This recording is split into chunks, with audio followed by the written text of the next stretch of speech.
یاد رکھے میرے مصطفیٰ نے فرمایا اگر حرام زیور پہنا گیا تو اللہ کے رسول فرماتے ہیں اگر کسی دنیا دار نے, کسی دنیا کے مسلمان نے, مرد نے اگر کنگن دنیا میں پہنا یا چھلا دنیا میں پہنا, اللہ کے رسول فرماتے ہیں قیامت کے دن اسے آگ کا کنگن دیا جائے گا, اس کے ہاتھ میں آگ کا کنگن پہنایا جائے گا.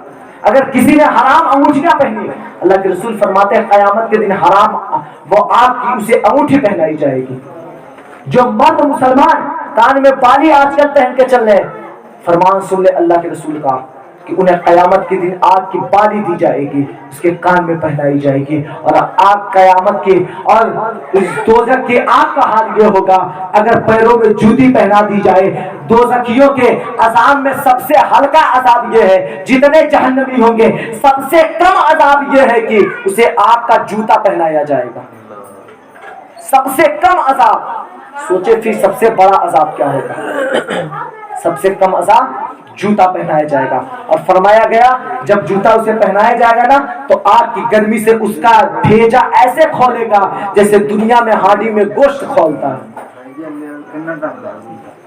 گوشت پکتا ہے, بھت بھت کی آواز آتی ہے, چاول بنائے تو بھت بھت کی آواز آتی ہے. اللہ کے رسول فرماتے ہیں جب وہ جوتا پہنایا جائے گا نا اس کے تپش سے, اس کی گرمی سے اس کا بھیجا ایسے ہی کھولے گا جیسے ہانڈی میں گوشت کھولتا ہے. اللہ اکبر. مسلمان ہم کیسے برداشت کریں گے؟ نہیں برداشت کر پائیں گے مسلمانوں. آج لے ان کی پناہ, آج مدد مانگ ان سے, پھر نہ مانیں گے قیامت میں اگر مان گیا. آج بھی پلٹ کے آؤ مسلمانوں, اللہ بہت بڑا کریم ہے. وہ دنیا کی عدالت ہوگی جو گناہ کرنے کے بعد انسان شرمندہ بھی ہو جائے تب بھی سزا دی جاتی ہے. وہ دنیا کی عدالت ہوگی جو انسان گناہ کر لے اور خود کچہری میں جا کر کہہ دے جب صاحب میں نے فلاں گناہ کیا ہے اب نہیں کروں گا معاف کر دو. دنیا کی کوئی ایسی عدالت نہیں ہے اسے بری کر دیا جائے بلکہ سزا دی جائے گی. بس ایک ہی عدالت ہے جسے پروردگار عالم کی عدالت کی جاتی ہے. اے دنیا والو, اللہ ہمیں کہہ کے پکارتا ہے یا ایھا الانسان ما غرک بربک الکریم, اے بھولے انسان پلٹ آ, تیرا رب بہت بڑا کریم ہے.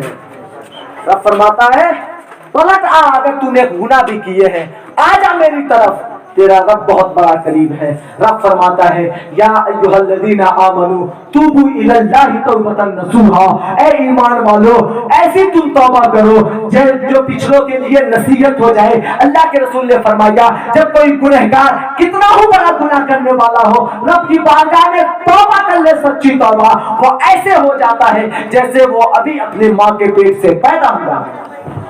جب بچہ ماں کی پیٹ سے پیدا ہوتا ہے کوئی گناہ اس پہ نہیں ہوتا, وہ بالکل پاک ہوا کرتا ہے. اللہ کے رسول نے فرمایا کوئی مسلمان کتنا ہی بڑا خطرناک ہو, کتنا ہی بڑا گناہ کرنے والا ہو, تنہائی میں آ جائے, رب کی بارگاہ میں مصلی بچھا لے, نفل نماز ادا کر لے, ہاتھ اٹھا کے رو کر چند آنسوؤں کے قطرات گرا دے, رب کی بارگاہ میں وسیلہ دے دے مولا آج سچے دل سے اپنی زندگی کی تمام گناہوں سے توبہ کرتا ہوں. اللہ کے رسول نے فرمایا وہ ایسے ہو جائے گا جیسے اس نے گناہ کیا ہے. یہ رب کی عدالت ہے.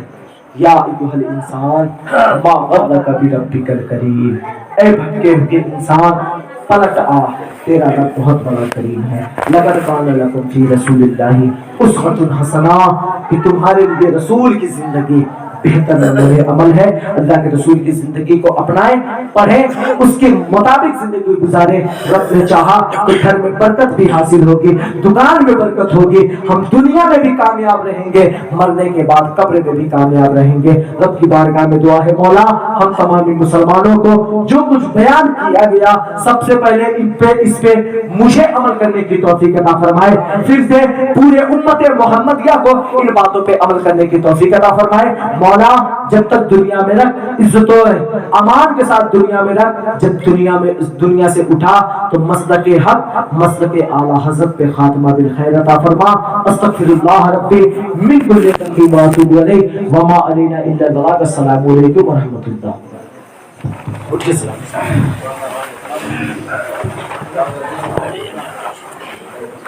یا نبی سلام علیکہ، یا رسول سلام علیکہ، یا نبی سلام علیکہ، یا رسول سلام علیکہ، یا حبیب سلام علیکہ، صلوات اللہ علیکہ، یا حبیبی یا رسول اللہ ارسل اللہ تعالی عندنا نورا مبینا، ارسل اللہ تعالی عندنا نورا مبینا، مصطفیٰ مجا الا رحمت للعالمین، یا نبی سلام علیکہ، یا رسول سلام علیکہ، یا حبیب سلام علیکہ، صلوات اللہ علیکہ، یا حبیبی یا رسول اللہ مصطفیٰ خیر الورا، سرور ہر تاثرا، مصطفیٰ خیر الورا، سرور ہر تاثرا، اپنے اچھوں کا تصدق ہم بدوں کو بھی عطا ہو، یا نبی سلام علیکہ، یا رسول سلام علیکہ، یا حبیب سلام علیکہ، صلوات اللہ علیکہ۔ الصلاة والسلام عليك يا نبي الله، الصلاة والسلام عليك يا قاسم رزق الله، الصلاة والسلام عليك يا شفيع المذنبين، الصلاة والسلام عليك يا رحمة للعالمين، آمين آمين۔